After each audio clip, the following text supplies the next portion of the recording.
بسم اللہ الرحمن الرحیم۔ السلام علیکم ورحمۃ اللہ وبرکاتہ۔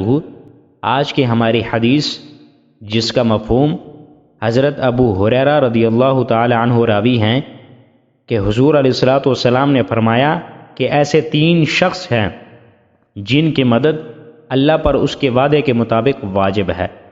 ایک تو وہ مکاتب جو اپنا بدل کتابت ادا کرنے کا ارادہ رکھتا ہو، دوسرا وہ نکاح کرنے والا شخص جو حرام کاری سے بچنے کی نیت رکھتا ہو، اور تیسرا اللہ کے راستے میں جہاد کرنے والا۔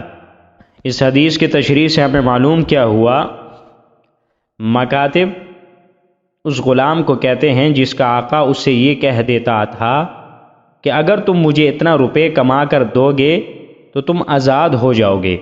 اسی طرح روپے کی وہ مقدار جو اس غلام کا آقا آزادی کے لیے ضروری قرار دیتا تھا بدل کتابت کہلاتی تھی، اور دوسری چیز جو نکاح کرنے والا ہو، اور تیسری چیز جو حدیث کے اندر ذکر ہوئی اللہ کے راہ میں جہاد کرنے والا۔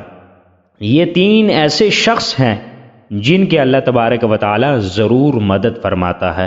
اللہ تبارک و تعالی میں اس حدیث پر صحیح معنوں میں عمل کرنے کی توفیق عطا فرمائے۔